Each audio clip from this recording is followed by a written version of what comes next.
Hey, what's going on? It's Bill Burr, and it's time for the Monday Morning Podcast for Monday, January 16th, 2017. What's going on?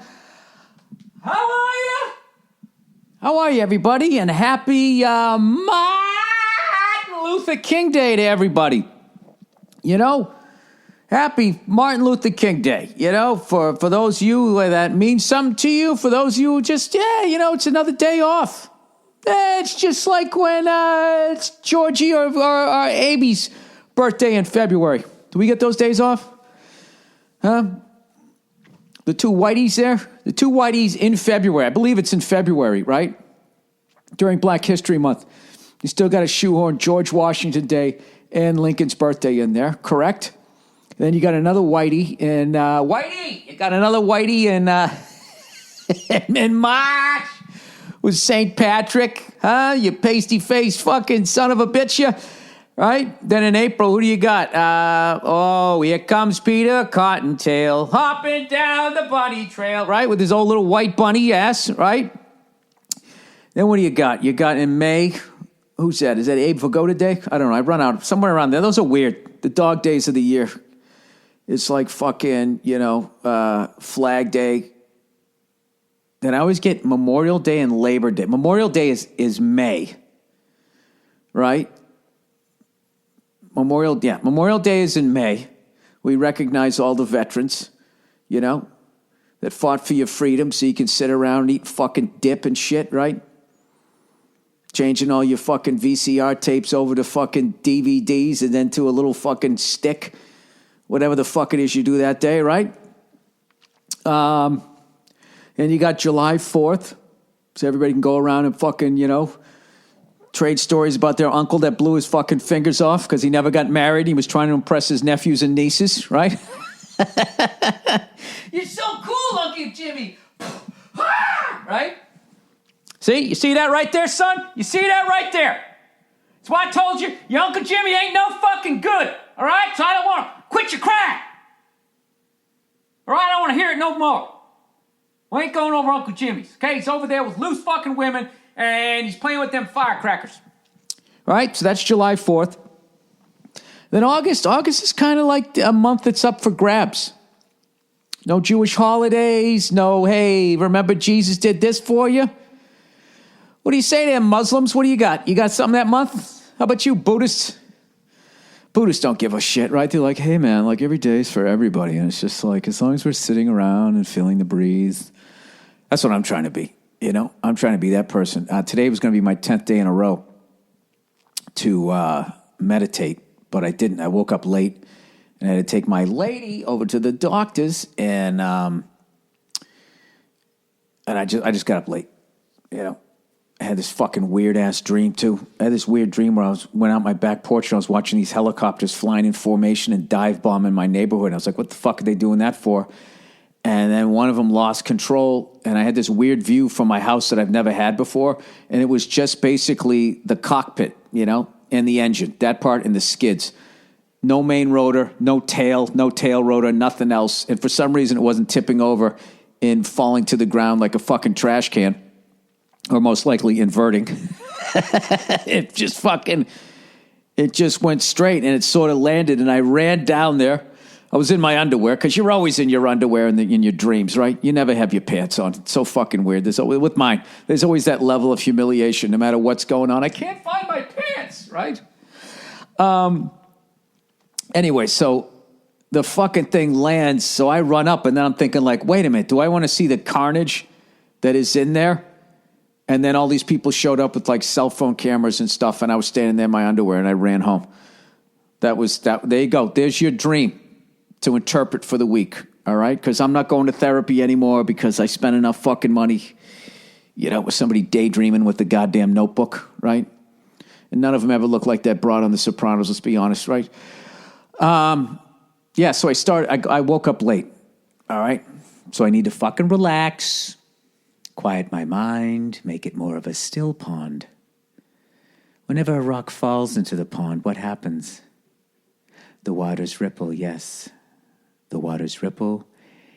And if too many rocks fall in, what happens? There starts to be a storm. And this is what I want you to pay attention to today. during today's meditation. Is your brain a still pond? Or can you hear the screaming, watery death of 1,200 passengers going under the water of your mind? Sorry, I lost it. I don't know what the fuck I was talking about. Anyways, I owe some apologies this week. Apology number one, I owe an apology to the fucking Atlanta Falcons. I owe an apology to the Houston Texans. I owe an apology to Meryl Streep, evidently, according to Twitter, according to one person. All right, let's start with the Seattle Seahawks, right?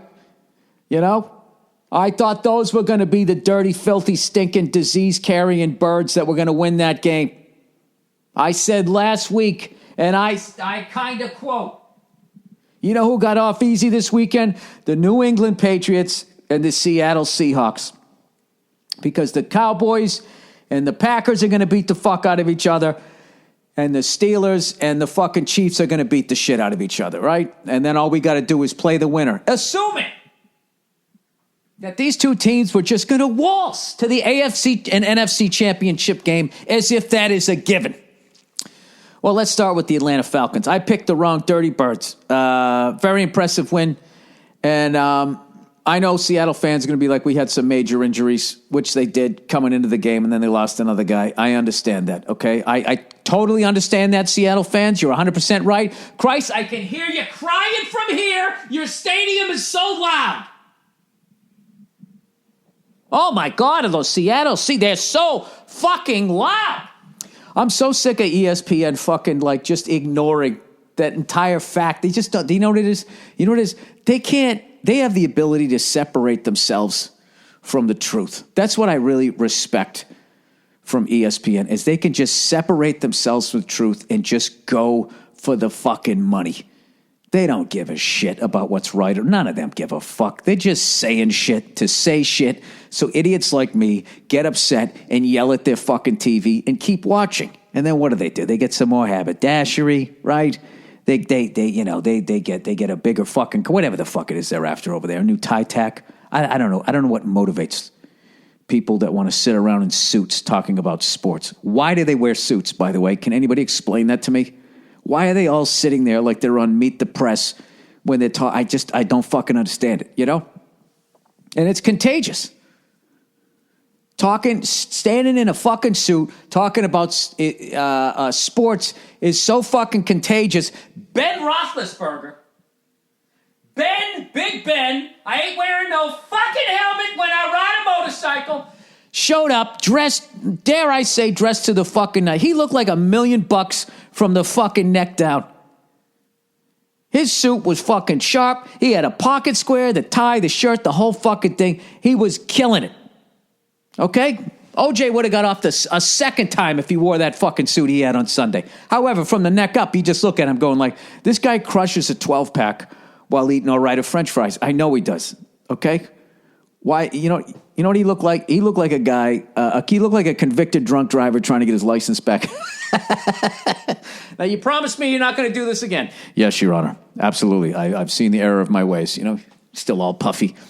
I'm fucking with you. I love Ben Roethlisberger, but seeing him in a suit, you know, he was all grown up. I'm proud of him.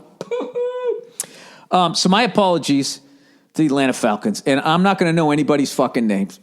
Okay, I don't know anybody's names. I know Julio Jones, and I know Sherman. You know who Julio Jones made look. He made him look. I would never say regular because Sherman is the shit. He made him look a little bit. And I've never seen him do that because that guy still shuts down his part of the fucking field. All right? And he made him look this guy's pretty good. He's got some pretty good footwork there. And also I thought when Cam Chancellor came up, well, he usually just fucking lays the fucking lumber. Julio Jones dropped his shoulder, absorbed the shit, and dare I say, I'm not going to say he put Cam on his back, but it was not an issue that Cam hit him, and that really surprised me. And I don't know any of the fucking names. I'll say Atlanta's fucking running back, whatever the fuck his name is. The one who doesn't pretend to eat cereal whenever he fucking gets a few yards. That's the Cowboys one. He gets up, you know. You know, geez, you ever seen a guy campaigning harder to get a Lipton soup ab? You know, is that guy who used to be on the Giants and then did the show at that little cutie pie in the morning and then for some reason left that show to be one of 19 with the guy who used to run fucking Clinton's campaign? Isn't George Stephanopoulos on a morning show right now? Like, that guy's got to be like, what the fuck? What happened? 25 fucking years ago, I was dealing with the Russians. I'm fucking sitting here on Pancake Wednesday acting like I'm excited about this shit, sitting on this fucking couch. You know what the worst parts of those shows are? Is the way they decorate the coffee table. You know? I can't imagine trudging in there every fucking day to do that show. Like, what fucking monkey suit are they putting you in today? You know? The girls have to have their sassy, I'm a morning person outfits, you know? The guys have to have that, I'd show up and, I'd turn the whole fucking paycheck over to you. Wouldn't pull some Angela's Ashes shit to you and go to the pub instead. They got to have that fucking look. You know what I mean? Why did Strahan leave that show? With that little cutie pie. What the fuck is her name? I saw her once in real life. She's fucking smoking hot. Right? And it was just the two of them. They had a great time, right? She'd come out on his shoulder like a parakeet. He'd do the monologue. She'd giggle along. I mean, they had the whole fucking thing. It was just the two of them. Just the two of them. Making heaps of fucking cash. Just the two of them. And then for some reason, he leaves that show. Michael Strahan. Arguably one of the most successful people. You know, people look at Mark Cuban and they go, I mean, here's a guy. You know, he didn't have any fucking money. He starts some internet company. He makes $1 zillion. Then he buys an NBA team. Right? He starts to go bald. He gets the fucking hair plugs. He goes to Vegas. He's at a rave. You don't know where this guy's going. He's got his own fucking jet. Everybody thinks this is the guy. This is the next fucking Bill Gates guy. He's on Shark Tank. Okay? He's having people coming in who can barely afford the gas in their lawnmower, and he's listening to their ideas and then owning them and then taking them and not giving in. You know what guys like that do. Right? I don't know why I'm picking on this guy. He's just funny to me. Right? I didn't know where I'm going with this. Everybody thinks he's the next Bill Gates. And meanwhile, you got Michael Strahan, okay, who came up from the hard streets of somewhere. I don't know where he came from, but I know he's African-American, so I know his streets weren't soft, right? When was the last time you saw an African-American make it? And they said that he did not come from hard streets, that he came from soft streets. You never see that. You do not. There are no soft streets on that side of the fucking fence. So he came from the hard streets. Where are we going to put that guy? He doesn't seem like a New York guy. He seems like a Pennsylvania dude. I don't know where the fuck he came. The hard streets of Harrisburg, Pennsylvania, Allentown. I don't know where the fuck he came from. Whatever. He fucking makes it, okay? He becomes a fucking superstar, right? He deals with Tiki Barber and whatever the fuck he was trying to do, you know, throwing the ball all over the carpet, retires early. They get him out of the way, goes into the Super Bowl. No, whoa, back up. Fucking gets the sack record, right? You know? And his last one, of course, was the most impressive, which Brett Favre's run on that was the precursor to the butt fumble. It's the exact same body motion, except he didn't run into a giant offensive lineman's ass. He just came in and just sort of laid down, all right? Then, if I remember correctly, where the fuck did they go? They went somewhere on the road and won. Then they went into Green Bay and won, and they went into Dallas and won. I might have those two flip-flopped. And then they went to the Super Bowl, played the 18-0 New England Patriots, and they fucking kicked the shit out of them on the offensive line. Won on the last fucking play of the game, okay? And wins a fucking Super Bowl. And then you think that's it. Oh, now he goes in. Oh, he's a broadcaster too. He's fucking killing it. But, you know, a lot of guys done that. Howie Long did it. Terry Bradshaw did it. Fucking O.J. Simpson did it. Everybody fucking did it, right? That's just what you do. If you can actually fucking talk about the game and you can put on a goddamn suit, then he does the unprecedented. Okay? A visionary move that not even Mark Cuban could come up with. He decides that, you know what? I am the next logical choice to take over for fucking Regis Philbin. Right? I mean, I did a whole bit about Arnold Schwarzenegger one time, about all of his accomplishments. I would put Strahan right there. Okay? And then he fucking, what does he do?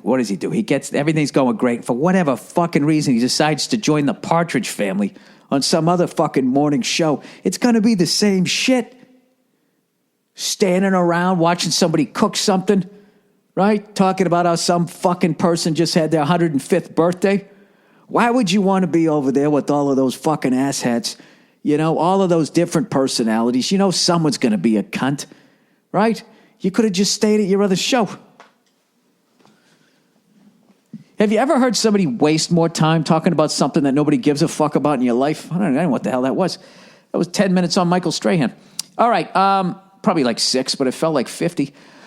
So my apology to the Dirty Birds down in Atlanta. I apologize for disrespecting your team. I didn't realize how good you guys were. I wrote you guys off again at the beginning of the game when I heard you had you scored the most points, but were the worst in the league in the red zone. I'm like, well, the game's over. The game's fucking over. So you run up a bunch of points during the regular season against 90% of the teams that are not going to make the playoffs. So that's out the window. And then meanwhile, you couldn't stop 100% of these cunts in the red zone. Right there, that's a formula for disaster. And what did they do? They went out. They beat Seattle so bad, there wasn't one point during that game. I think on the first drive, I saw Pete Carroll one time went, woo! And that was it. That was it. Oh, man. I love Pete Carroll, man. He's a fucking great coach. You know he was fucking pissed when they lost. Oh, he was fucking pissed. Can you imagine his family dog? He seems like he'd have a little one, too, just standing there quivering in the corner. Pete walking around with his ridiculously white, brand-new socks, walking across his carpeted floor. That's what he seems like to me, right? Has on his fucking Docker PJs. That dog just got a little too close. You know, I don't understand why we didn't shut him down on defense.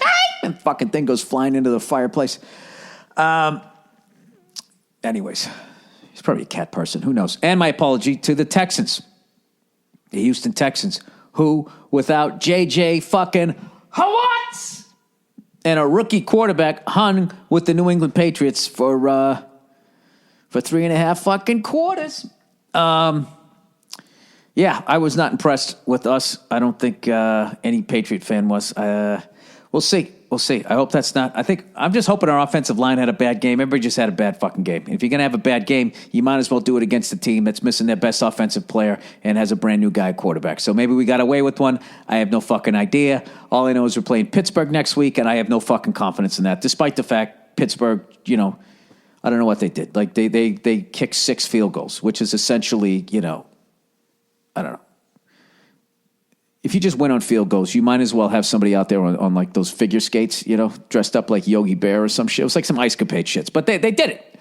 They beat Kansas City. I didn't see 1 second of the game. I watched the beginning of the Dallas-Green Bay game, and then my wife wanted to go to the movies, so I took her to the movies, and I'm like, all right, I'm recording this game. Let's record the fucking Steelers-Kansas City game. I saw Hidden fucking Figures. And then I came back, right? And I'm like, all right, my wife's taking a bath. Everything's fucking cool. I go to pop on the Green Bay-Dallas game, and I didn't fucking record it. Let me say it again. I didn't fucking record it. It sounded like an insane half, and fucking hats off to that fucking dude Crosby, who, I'm telling you right now, that was some Adam Vinatieri shit. I never even seen Vinatieri hit that many 50-yarders in one fucking game. Forget about hitting one, getting iced, and then he's got to kick it again. The guy kicked like 200 yards in field goals in like 4 attempts or some shit like that. That's the kind of guy. That's the kind of guy right there. You give me a fucking little joke. That's the kind of guy who can win you a championship right there. Because you got fucking Aaron Rodgers. All he's got to do is just get you close. And old Twinkle Toes comes running out with balls the size of the fucking stadium and gives him the old right there, Fred. Right there, old Big D. Do you realize how much fucking ass he got after that game, even in Dallas? Those Dallas women with their fucking Botox and the same amount of makeup as an 80-year-old who can't admit that she's old. They all came running out, right? Took their hats off, take them boots off. They all dropped to the knees in their designer fucking Jordache jeans. You ever been to Dallas? They're so far behind in the styles, you wouldn't even think that there's the internet anymore. They all dress like Dallas is still on TV, the TV show. Bum, bum, bum, bum, bum, bum. I'm not saying they don't really do that, but the through line of that is still there. There's a lot of Larry Hagman in that city with a dash of dead JFK. That is Dallas. And there's a lot of shiny fucking four-door pickup trucks. You know, I don't know who they're driven by, but, you know, I think you got to get on the outskirts to get to them ranchers. They got them longhorns walking and stomping around in the back. And my apologies to Meryl Streep, evidently. Somebody had a hissy fit on the fucking Twitter telling me that I am a typical, what did he say, postmodern cynic, where I just criticize and I offer no solutions, which is hilarious to me. It's like, okay, so in your world, Meryl Streep and myself should be coming up with problem-solving things. I would say, I just tweeted the guy back. I was like, I just thought I was a comedian making fun of shit. I didn't know I was a postmodern cynic. Yeah. Some people, the level of credit that they give people who don't even watch the news is just fucking beyond me. I had to go to summer school every year of high school, except sophomore year, because my teacher hooked me up with a D-. And my senior year, I just didn't give a fuck and didn't go. You know, what are you going to do? I'm done. It's over. I'm a loser. All right? I am on my way to Applebee's to wash dishes. Thank you very much. All right, so I know, way too much football. How about some hockey? Just one quick mention. All right? Did anybody see Adam McQuaid's fight when they fucking against Nashville? Jesus Christ. Jesus Christ. I don't know the name of the guy he fought, but that guy's got fucking balls bigger than my giant head. Anybody who's got the balls to drop the gloves, I'm not shitting on the guy. Just Adam McQuaid, that fucking guy can fight. He just like, what guys? And then the guy ducked down and he fucking didn't. I thought it was an uppercut. Then when I watched in slow motion, I think it might have been a hook. I don't know.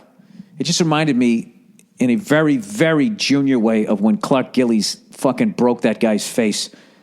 He was pounding this guy so bad, the guy just ducked down, and right as he ducked down, Gillies just went uppercut, and his fist was big enough to cover the guy's whole face, and it was like he punched a glass coffee table, and this guy just went straight down, like when they pull a building, you know.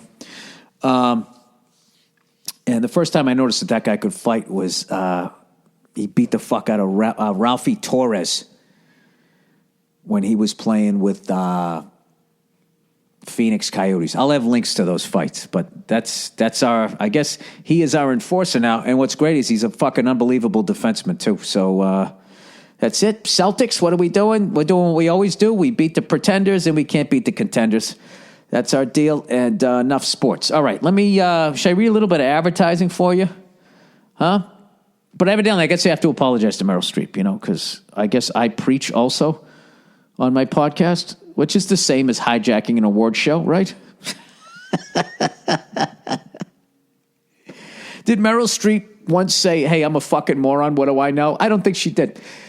All right. Oh, Billy Streep. Okay, here we go. Let's read a little. Oh, Jesus, here we go. Up. MeUndies, swearing in fucking Trump. MeUndies, makes you want to take a dump. But don't fucking worry, your balls will be soft. They don't care that you got a lot of shit in the back. It has a trapdoor that you open up like old long underwear. Oh, Jesus. All right, the Valentine's Day gift. Oh, this Valentine's Day, give a gift that they can unwrap again and again. Matching underwear from MeUndies. Oh, Jesus. Who the fuck wants to? All right. Valentine's Day is near. And it's time. It's go time. Sorry. For thoughtful gift hunting. Any words that have a dash in it, like they're together, like it's a team. I'm like a rookie quarterback. I just look at my number one receiver. I can't check down to the next guy, and I just stumble over it. It's go time. Any word. I guess you put a dash there. Because I'd be like, it's go time. It's go time for thoughtful gift hunting. MeUndies has you covered with limited edition, also a dash, matching pairs of undies for you and yours. Has Valentine's Day got you stumped? No, it doesn't. I don't give into the crazy emotion of it, much like everybody trying to get me freaked out that I'm having a kid any minute now. All right, forget the cliches and give a gift that looks great, feels great, and will make everyone happy. MeUndies. Fancy dinners and chocolate last a night. Flowers last a week. Ooh, shots fired at Sherry's Berries and 1-800-Flowers. MeUndies. Getting all gangster rap here in the fucking beginning of the year. This year, give the gift of looking great and feeling great every day with the world's most comfortable fucking underwear. Heads up, Valentine's Day is February 14th, in case you haven't noticed, every fucking year of your life. Why are they saying that like it's fucking Groundhog Day? You know, or like Easter, how that moves around. You know, December 25th is Jesus' birthday. Happy birthday to Jesus, right? Valentine's Day is February 14th. Well, don't panic. Get your heart on. Get your heart on. I get it. And show some love with MeUndies matching undies. What are you getting? Panties? His and her panties? This is getting freaky here. MeUndies are the perfect gift for you and your Valentine this holiday. They're unbelievably soft and come in limited edition prints. MeUndies knows that your special someone deserves a special fabric, which is why their underwear is made exclusively out of modal, a fabric with a touch 3 times softer than cotton. MeUndies has, this is so fucking creepy, 3 times softer than cotton. Come on, everybody, get in the van. MeUndies has a special limited edition Valentine's undies, which means you and your Valentine can match. And yeah, it's as cute as it sounds. It sounds creepy. Like it's either going to be really like masculine looking or really feminine looking, or are you just saying it's the same print? You know, so you know who's going to buy these fucking underwear? Are the kinds of people that have 4 kids and I'll name them by the first consonant. These are my kids, Larry, Lori, Lena, and Louie.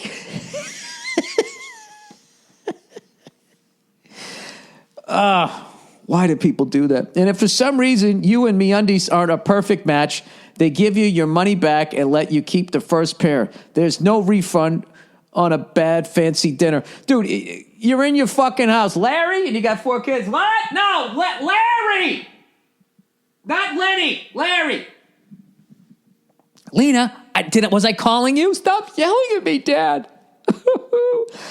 Call to action. They offer free shipping, and for a limited time, listeners to this station, this is the copy they give to the radio guys. You can't give me a little nod? Listeners to this podcast get 20% off their first order, but you have to go to MeUndies.com/Burr. With the MeUndies Better Day Guarantee, you have nothing to lose. So don't wait any longer. Go to MeUndies.com/Burr right now for 20% off your first order. That's MeUndies.com/Burr for your matching underwear. I'm going to go out on a limb and say the gayest of gay couple. I don't even know that you guys would even do that. Would you even be that festive? Are gay people festive, or is that just a stereotype that Hollywood is spoon-feeding to America, and that's what needs to stop? Dollar Shave Club, everybody. Dollar Shave Club always gives you a close, smooth shave, and you can't beat the convenience of the price. You don't have to choose between settling for a cheap bag of shitty disposable razors or paying out the fucking nose for a razor with the laser pointer and 17 blades. It's awful. Then Dollar Shave Club broke onto the scene with the smarter choice. Before Dollar Shave Club, there was no middle ground. It was either shave with your fucking girlfriend's thing she did her legs with and cut up your fucking face, or you spend $1 zillion.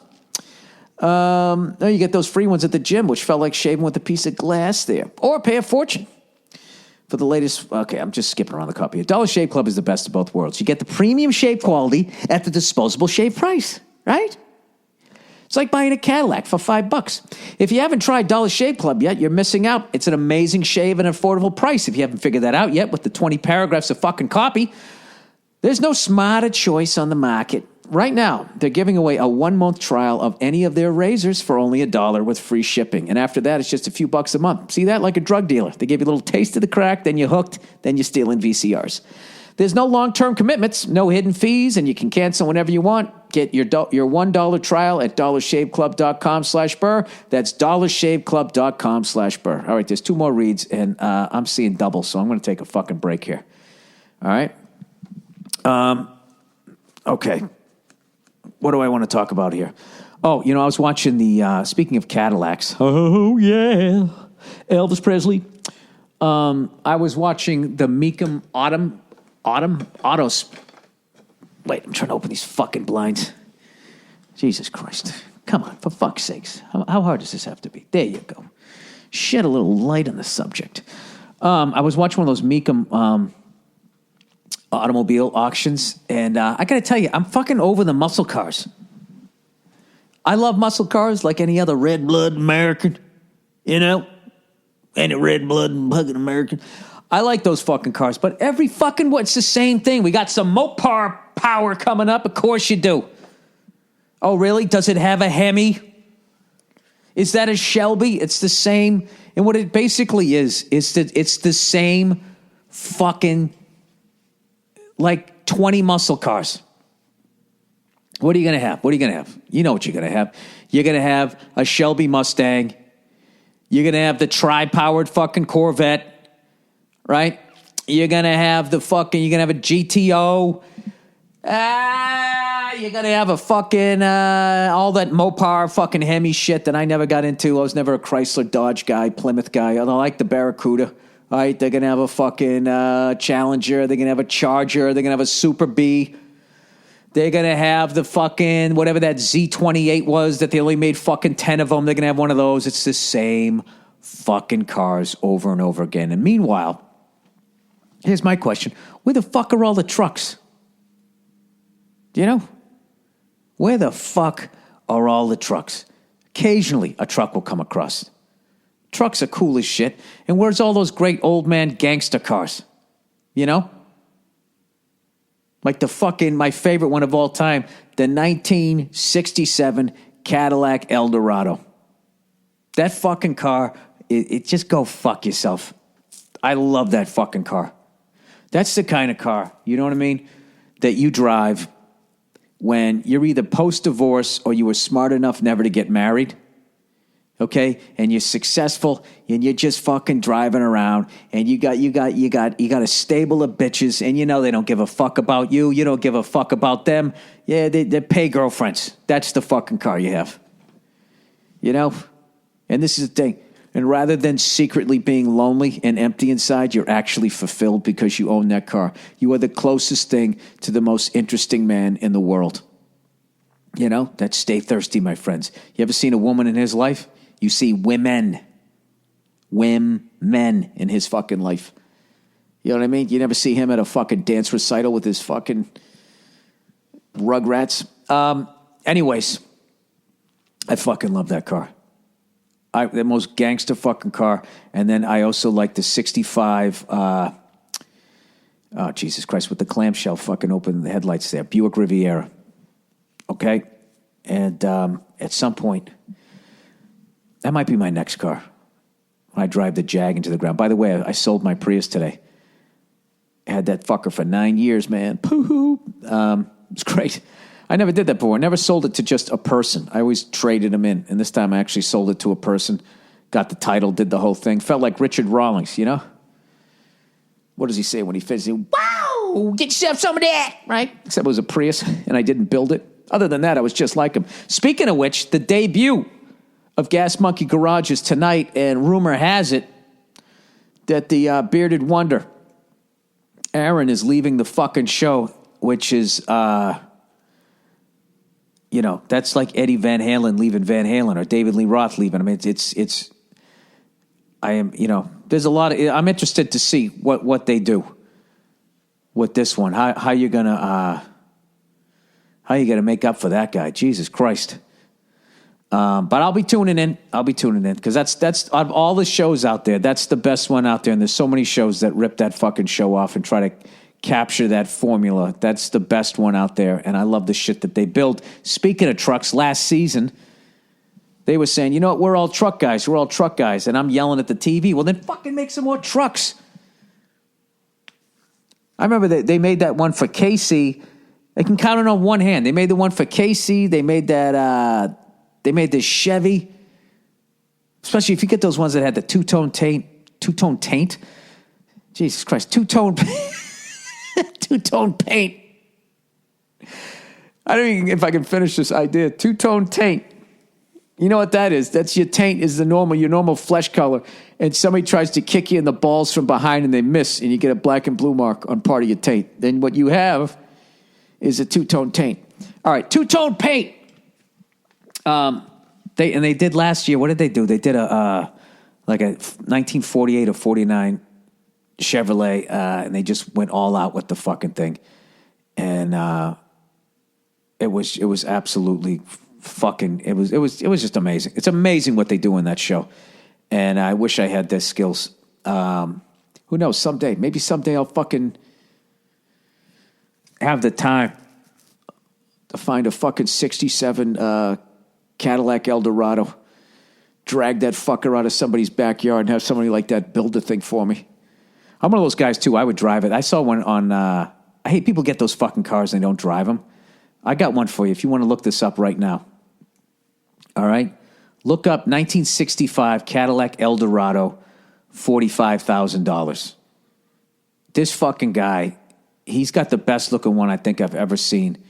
It has like, somebody did a whole body off restoration on it. It has like fucking 33 miles. He got it when it had like 7 miles on it, and then now he's selling it with 33. And it's just like, why would you I would drive that fucking thing to 200,000 miles. Unbelievable fucking car. But the only part I will warn you when you watch that video, when he starts caressing the leather inside the car, it gets a little creepy. I had to fast forward through it. He was like, look at that. That's fine Italian leather. Oh, yeah. He didn't get that bad, but it got pretty bad. But this fucking guy has got a bunch of them. Supersportmotors.com. At least he did as of, I guess, 2.5 years ago, whenever he put this fucking video out. But if I was going to buy one, I would buy one off of this guy. Holy fucking shit. I said, he's got some beautiful cars. Beautiful Cadillacs. Anyways, let's plow ahead here. I think maybe it's time to do a little. Trump gets sworn in this week. You know, he gets fucking sworn in, and I would feel so much better about that guy. You know, it's not the racist people that he's putting in there.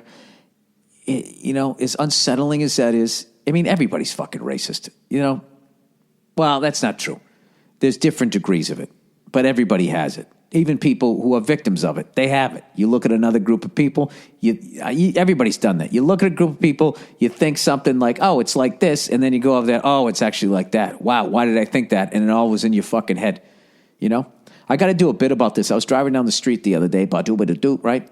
Driving down the street, and I see this group of young kids, like school had just let out, right? This is not a good sign right here.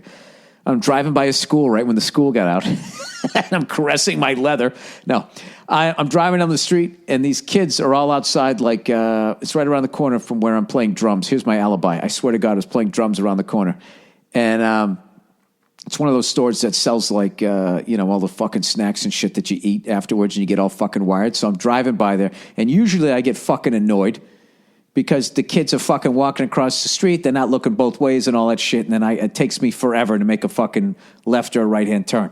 Well, this day they were all up on the sidewalk, and I saw this movement. I kind of glanced over, and none of the kids were white. And when I saw this action, I thought I was watching somebody getting the shit kicked out of them, potentially getting beaten into a gang. That's what my brain told me I was watching. And when I looked closer, there was like 7 kids standing around one kid looking at a fucking smartphone, and then some other kids just sort of fucking, doing whatever, running around in the background. And I was thinking, why the fuck did I just think that? You know?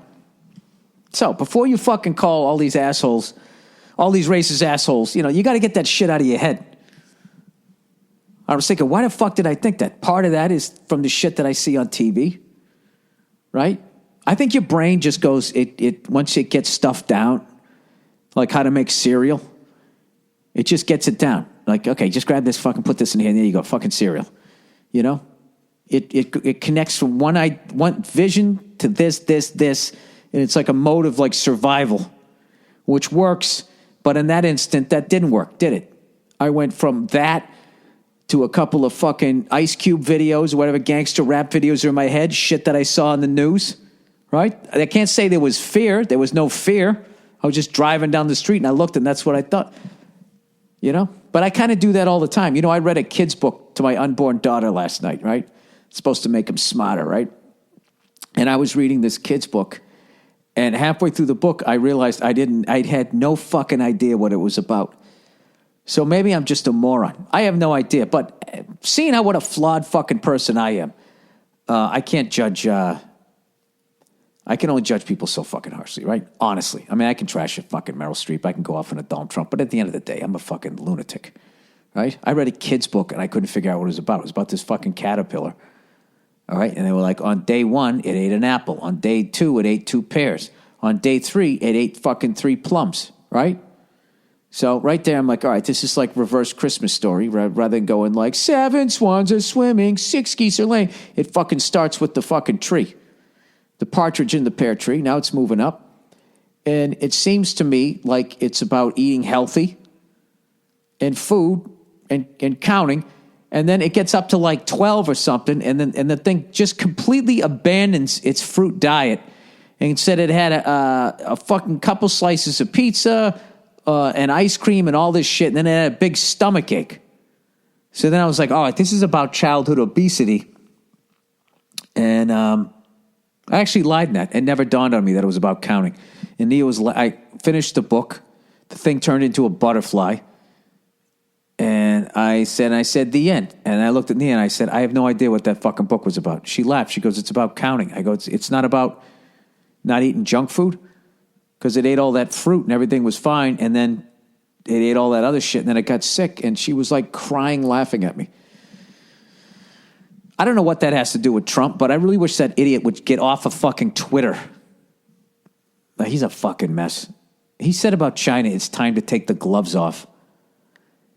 He's doing that George Bush thing where you talk about other countries like you're trying to psych somebody out before a bar fight, and nothing gets people more excited. You know what? That gets morons excited, like, yeah, let's have some tough talk, right? You fucking idiots. He's like trashing SNL because they're doing sketches about him. It's just like, I don't. He cannot be running his Twitter account. There's no way he's this fucking sensitive, or has the time to do this. Shouldn't he be addressing it? My worst fear is that he's going to become president and just deregulate everything so he can build a golf course wherever the fuck he wants to. Like, that's his idea of making it great again. I hope I'm fucking wrong. I have no idea. Having said all that, still, as much as he's a nightmare, unbelievable joy watching Hillary lose. Oh, I love seeing it. Yeah, pack your bags, okay? Pack your bags there. Fucking, yeah, I'm not going to say it. All right, let's continue on. All right, I'm off the fucking rails here. All right. 42 minutes in. Can we read these last 2 advertising, then I'll do your questions for the week? All right, Helix. Hey, by the way, why don't you guys send those in? Send in your, I looked at this, thought it was this way, and then it was another way, but nobody heard me say it, so everybody thinks I'm a great guy. And that goes for non-whiteys, too, because I know you're looking at us or some other group of people, Koreans or some shit or whatever. You know, I know you're thinking something. All right. Helix. All right, you're unique. And I actually, as much as I'm not really joking around about this shit, but I think that people have to be able to say that they have those fucking thoughts. I mean, this fucking progressive left thing where you have to act like you're just walking around going, I don't see color. I don't care if you're black, white, green, or purple. And it's all of that fucking sing-songy horseshit. Even those people, like, you get them in the wrong situation and the fear comes up, they're going to think something fucked up. They're going to. All right. So if you have any of those stories, I want to hear. And then I'll try to guess why you think that way. Okay. So I'm guessing with mine, it's the news and all the gangster rap videos that I used to watch. And I'm old, so that was back when you could actually have a gun in the video. And then also I think I've watched too many of those life on the inside prison things. You know what I mean? All of those things where you just look at it and going like, I would last 15 seconds in there. I've watched all those ones about gangs. I've watched the ones about motorcycle gangs. It's probably my intake of television and YouTube videos. I watch videos of people sucker punching people, bully fails. I watch a lot of violence. Yeah, that's it. Maybe that's what it is. All right. Helix, you're unique. Walk like anyone else, talk like anyone else, shit like anyone else, or sleep like anyone else. So why is your mattress one size fits all? Because a truly customized mattress will cost you $5,000 to $10,000 until now. Go to helixsleep.com, answer a few simple questions, and they'll run a 3D biomechanical model of your body. And how will they do that? Through the proprietary algorithms they've developed with the help of the world's leading ergonomics and biomechanics experts. The results, they build a fucking robot to take your place. But in the meantime, you sleep on the most comfortable mattress you've ever slept on. Helix customers report a 30% improvement in overall sleep quality. And for couples, they customize each side of the mattress. Your mattress arrives at your door in about a week, and shipping is 100% free. That's why everyone from GQ Magazine to Forbes are all talking about Helix Sleep. You have 100 nights to try it out. If you don't like it, they'll pick it up for free. Gross! And give you a 100% refund. No questions asked. Dude, I would dress like I'm a fucking beekeeper when I pick that thing up. Go to helixsleep.com/Burr and get $50 off your order. That's helixsleep.com/Burr. Hey! helixsleep.com/Burr. All right, lastly but not leastly, stamps.com. One great resolution you can make for the new year, maximize every minute and every dollar for your small business. I know an easy way to do that. Hey, with stamps.com. Stamps.com is the better way to get postage. Just use what you already have, your computer, your printer, and your fucking fingers to get official U.S. postage for any package or letter. Then the mailman picks it up. The mailman. Everything you would do at the post office, you can do right from your desk and at a fraction of the cost of one of those expensive postage meters. I use stamps.com, so whenever I send out my posters, whenever I'm whoring myself out at the end of the show, and I want to fucking shake hands that have been sneezed into.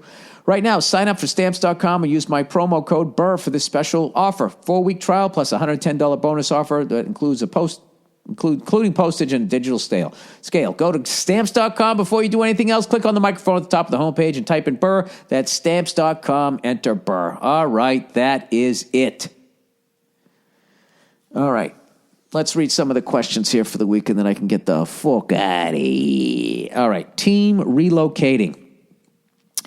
Dear Billy Brady Balls, my NFL team I rooted for over 20 years is moving to L.A., parentheses, Chargers. What team should I root for? Patriots are out of the question. Thanks, and fuck the Spanos family. First of all, my condolences. I remember, almost 25 years ago when Robert Kraft first bought the team. And he was threatened at some point, maybe it was in the year 2000, somewhere around then, he was fucking threatening to move the team to Hartford if he didn't get his own stadium and shit. And that really is one of the biggest, fuckovers by all of these sports leagues, that they get the cities that we have to pay for their fucking stadium. That's a time when you need a union. If you could just somehow have a union of all sports fans, it'd be like, no, you fucking pay for it. You fucking pay for a new stadium, you cunt. You know what I mean? I go to the ice cream store. I have to buy a new fucking store. When they want a new store, they pay for it with the money they made off of ice cream. Like, how much money do you have to make? Do you know when I was in fucking Indianapolis, those poor bastards that live out there, I don't know if this is still the case, but when I went out there, when they were putting that Lucas Oil Field deal together, when they were already paying for that, they still had not paid off the RCA Dome or the Hoosier Dome, whatever the fuck they called it. They were still paying for that other one. And this fucking cunt made them buy another one. Having said that, I guess I can't get mad at the Spanos family if everybody else is getting a new stadium and he wasn't able to blackmail San Diego. You know what? Good for you, San Diego. Fuck him. You want a new stadium? Why don't you pack your bags up and get the fuck out of here? But you guys also kind of fucked up the way Cleveland did. You can't buy one team a stadium and then tell the other guys to go fuck themselves. That's like in Cleveland when the Jake got built. And then whatever his fucking name was. The fuck was that guy's name? Everybody in Cleveland's screaming it right now. Who sounded exactly like George C. Scott. Exact same voice.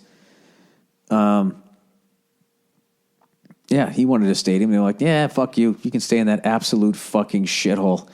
And he left. See ya. It's not personal. Just business. Why I keep thinking Goodell. I'm a Patriots fan. That's all I think when I think of a fucking asshole. I just think Roger Goodell. Yeah, that sucks, man. So who should you vote for? You know what I'd do? I would say fuck the NFL. If the Patriots ever left, I would just say fuck the NFL. I would be done with it, and I would just pick a college team.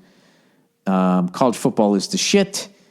You know, even though the athletes, college sports are great, but the athletes get fucked over that they don't get paid. The fact that they sell at a $100,000 stadium and then fucking idiots, and it's always non-athletic people who say this, go, oh, they get a free education. Oh, do they?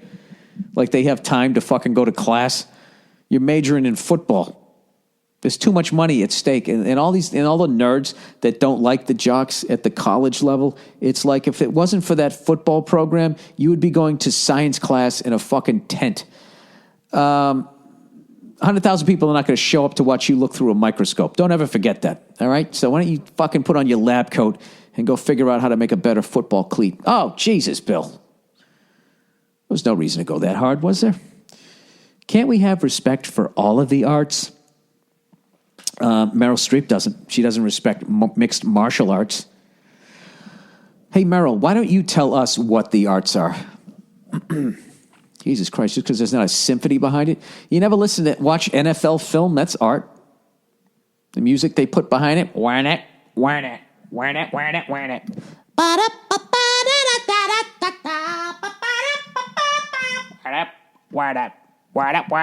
All right, movie, food, videos.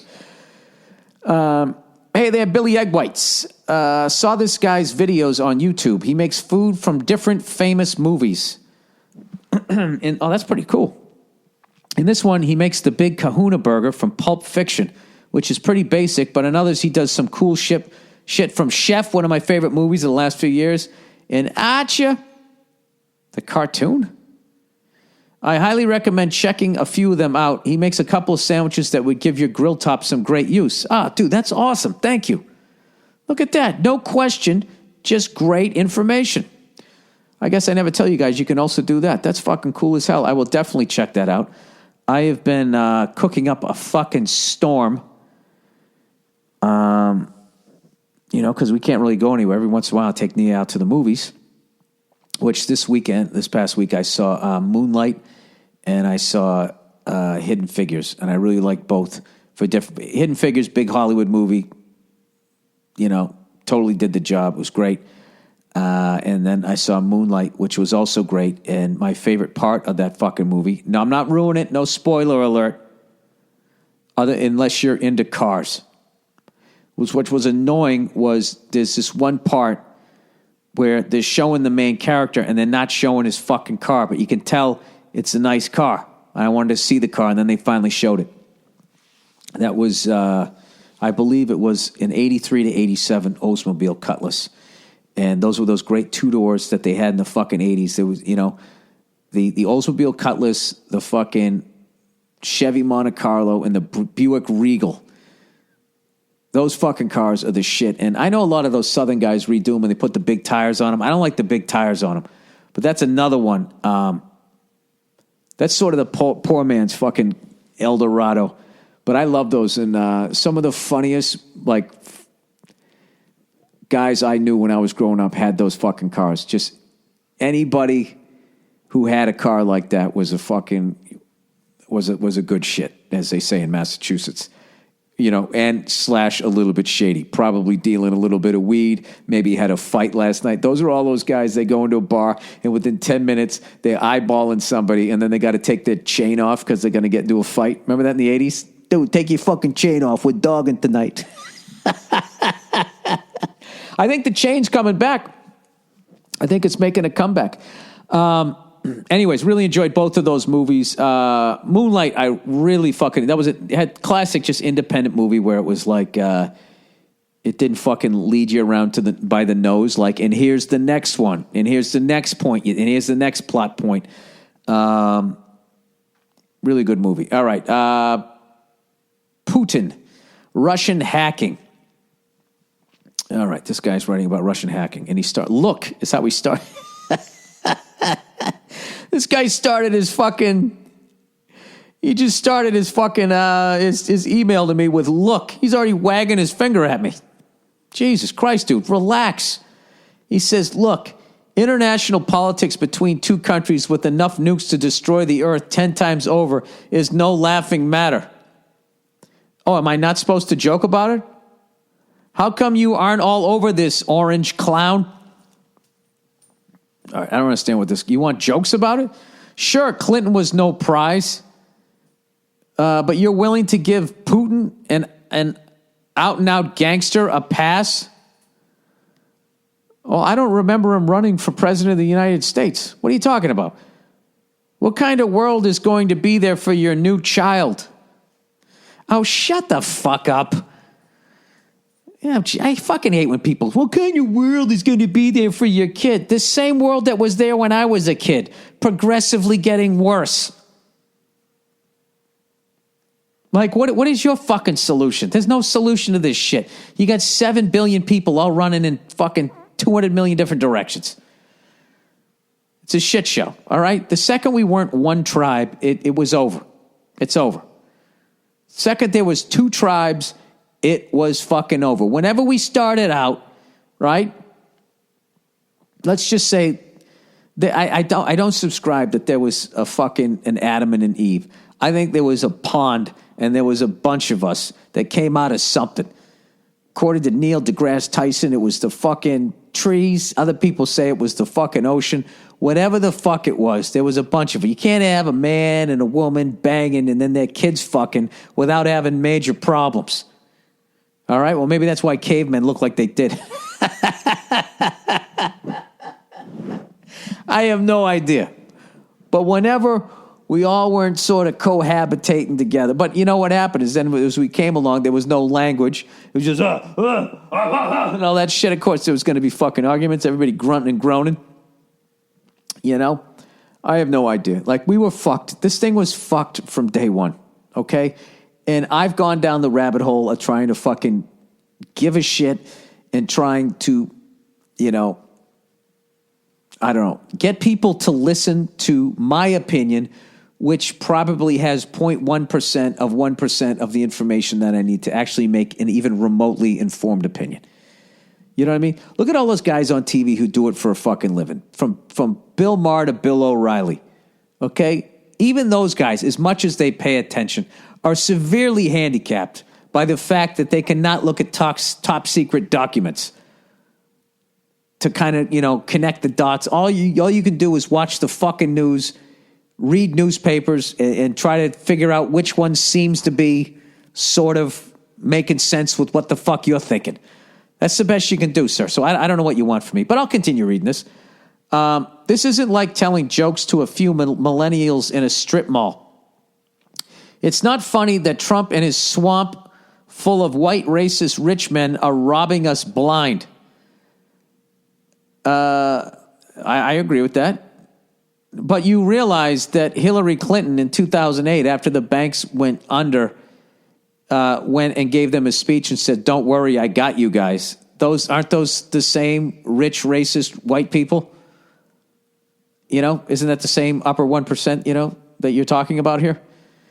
Just saying they're, you know, by the way, that the upper 1%, no matter who wins, they win. You understand that, right? The job pays $500,000 a year. It takes $100 million to get. Okay? And then they owe these cunts favors that got them in office. They push shit through. They deregulate stuff. They look the other way. They grant them government contracts, all of that shit. And then once they're done being president, you watch with Obama. He's going to make a fuckload of money going around, air quote, giving speeches, $200,000, $300,000 a night to the exact same fucking people that put him in office. That's just them washing their bribe money. People with blue ties, red panties, blue panties, they all fucking do it, except for Jimmy Carter, as far as I can tell. He stopped being president and started going around building houses for poor people. Everybody else sits around waiting for their fucking library to be built. Oh, I'm on my soapbox. Give me a Golden Globe. All right, just saying they are both bad is really dropping the ball. No, it isn't. You have your head in the fucking sand. That's what it is. You just have your head in the fucking sand. I'm from New Jersey and know several small contractors who were shorted by Trump and couldn't afford to sue. Right, and I worked Atlantic City, and he had a couple casinos go under, and they got paid dimes on the dollar. I know how that works. He's a real asshole that doesn't give a shit about the little guy. He's got the track record. Okay. And you're saying Hillary Clinton gives a shit about the little guy?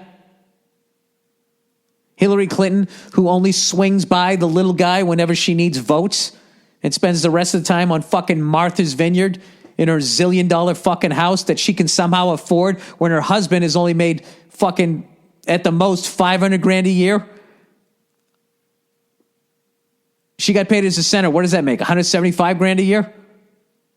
They're making less money than some of the fucking top comedians in the fucking world, yet they're worth $200 million. How do you do that? How do you do that legally, sir? Tell me. Tell me how you do that. Because you're fucking crooked. All right? So there you go. And here's the thing about Russia spying on us. Fucking relax. We're doing it to them too. Jesus Christ, they've shot our planes out of the sky, us spying on them. We spy on each other. Abso-fucking-lutely. You know, that's what we do. Every fucking thing that they're doing, we're doing. They're fucking with elections, we fuck with elections. They're fucking with people in power, putting people in power that shouldn't be in power, we do that. They invade countries, we invade countries. They think they're right, we think we're right. At the end of the day, there's you and me sitting in fucking Russia, regular fucking people, all right? That's it. It's just the people up top that get you all fucking stirred up. You know, I'm telling you, they get you all fucking, they're gonna get you, they're gonna do this, they're gonna fucking do that. I don't listen to any of it. I don't.